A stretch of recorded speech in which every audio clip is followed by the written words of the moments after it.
Welcome back, everybody, for another deep dive. This time, we're going to be talking about stem cell research Okay. and specifically how machine learning is bringing new life to it. Sounds cool. Yeah, that's pretty fascinating stuff. Yeah. So the article that we're looking at is called Revisiting an Old Idea. Machine Learning Gave New Life to My Stem Cell Research by Burke Toy. Okay. And it was just published this month. Okay. So Burke, he started out as a research student working with a plastic surgery department. Okay. And their whole goal was to find out if stem cells could help patients heal faster. That's a great question. Yeah, I mean, especially when it comes to bone injuries. Yeah. So what's really interesting is how Burke and his team decided to approach this whole thing. Yeah, what'd they do?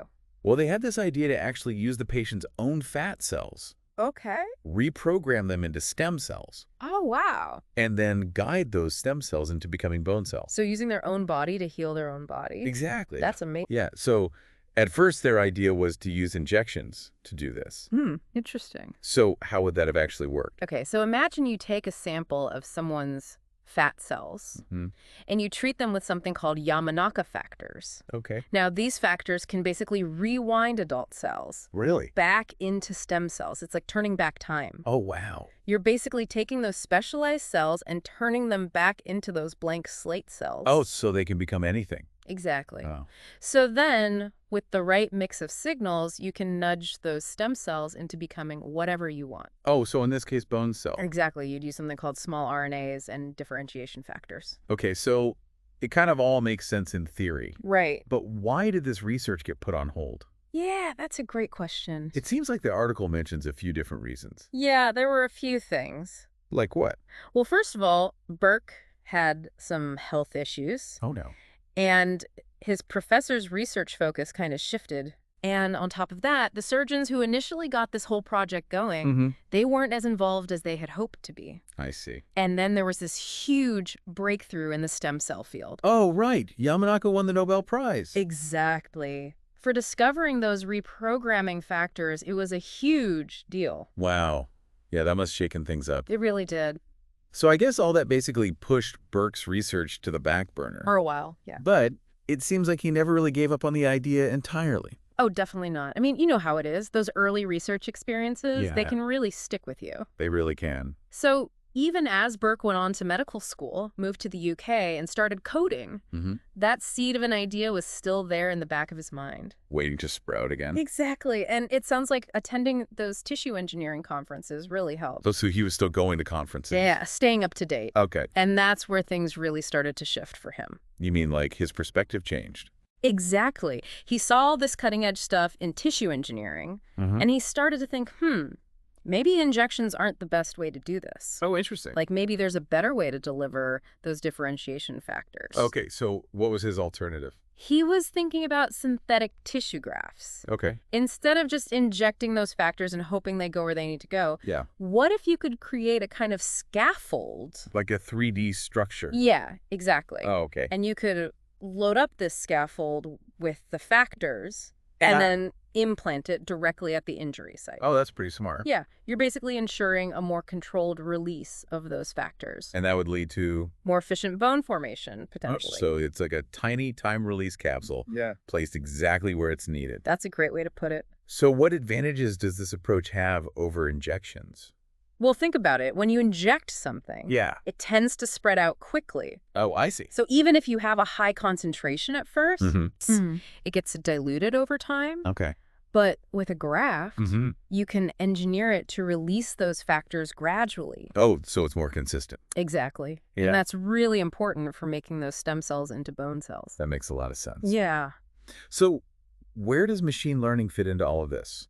that's a great question. Yeah, I mean, it's in the title of the article. Right. I mean, it's what makes this whole thing so cool. Yeah, I'm really curious. Well, this is where Burke's coding skills and his knowledge of machine learning come in. Okay. He realized that he could use a machine learning model to basically simulate how different scaffold designs would work.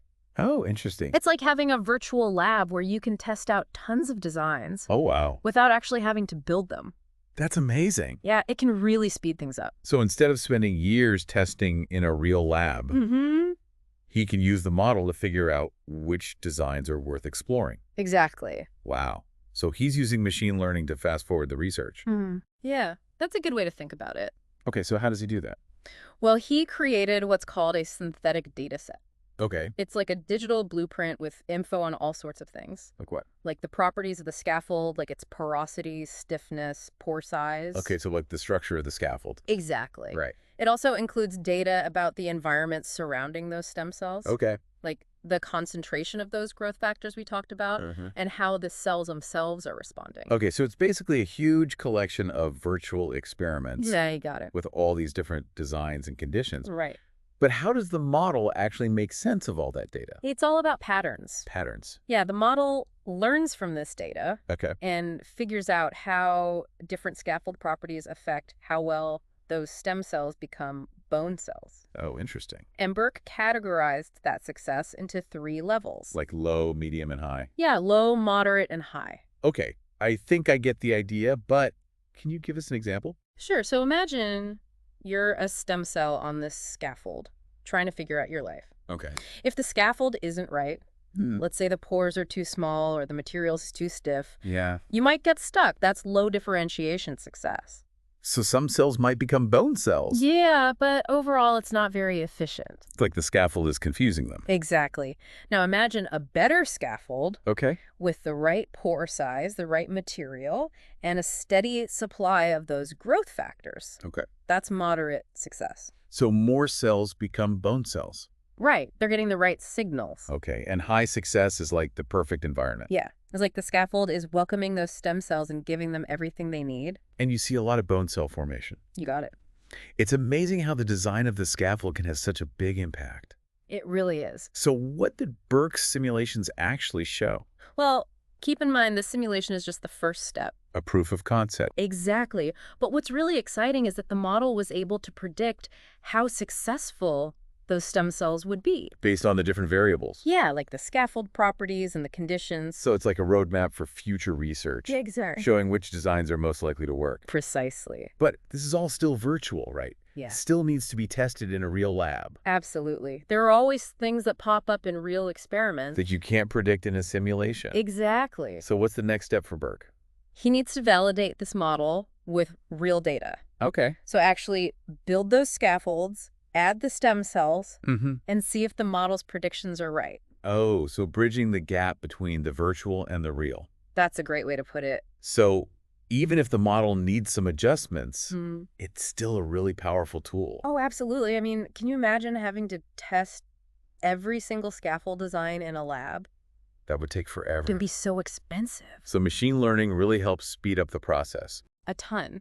It lets you explore so many more possibilities. So even if it's not perfect, Yeah, it can point researchers in the right direction, exactly. helping them focus on the designs that are most likely to succeed. That's the idea. And when you think about what this means for regenerative medicine, it's pretty amazing. Yeah. Like, imagine using machine learning to design personalized scaffolds, Oh, wow. tailored to a specific patient's needs. That's the dream. It could revolutionize how we approach tissue regeneration. It really could. It's like giving the body a custom-made blueprint for healing. It's incredible. We've come a long way from just injecting stem cells. We have, and it's a great example of how scientific progress works. How so? Well, sometimes you have to step back, revisit old ideas, and embrace new technologies. Like machine learning. Yeah, to really push the boundaries. So it's about combining old and new. Exactly. It makes you wonder what other breakthroughs we might see. Oh, yeah, especially with machine learning becoming so powerful. Like, we've talked about bone regeneration. Right. But could this approach be applied to the other types of tissues as well? Definitely. I mean, think about cartilage in joints or even muscle repair. Oh, yeah. The basic principles are the same. You need to give those stem cells the right environment. And the right signals to guide them. So synthetic graft designed with machine learning. Could be a really effective way to do that. So instead of just bone... We could potentially create personalized scaffolds for all sorts of tissue. Wow. It's amazing. And not just the type of tissue. We could use machine learning to optimize the scaffold for each patient. Yeah, like imagine creating a scaffold that perfectly matches the shape and size of an injury. Oh, wow. Like a custom-made puzzle piece. Exactly. That fits perfectly into the body. Yeah, That's incredible. it is. What other possibilities do you see for regenerative medicine in the future? Oh, there's a lot of cool stuff on the horizon. Like what? Well, one area that's particularly exciting is bioprinting. The Bible. Yeah, it's about using 3D printing to create really complex scaffolds. Oh, wow. So instead of using pre-made materials, Mm-hmm. we could actually print scaffolds with living cells embedded in them. So we could print functional tissues. Yeah, tissues that are ready to integrate with the body. It sounds like something out of science fiction. I know, right? But we're getting closer to making it a reality. That's amazing. And that's what's so cool about this field. Yeah, The pace of innovation is incredible. it is. And we keep pushing the boundaries of what's possible. I know. It's an exciting time to be witnessing this. It really is. This whole convergence of biology, engineering, and machine learning. Yeah. And Burke's journey is a perfect illustration of that. Right. He took this idea that was on hold, revisited it, Mm-hmm. embraced new technology. And created something innovative. Exactly. It shows that sometimes the biggest discoveries come from rethinking old questions. But it also highlights the importance of collaboration. Absolutely. Bringing experts from different fields together can spark amazing advancements. Like Burke did with coding and his medical knowledge. Right. And it led to this incredible breakthrough. It makes you wonder what other seemingly impossible things might become possible in the years to come. It really does. As machine learning evolves, Yeah. what other fields could it revolutionize?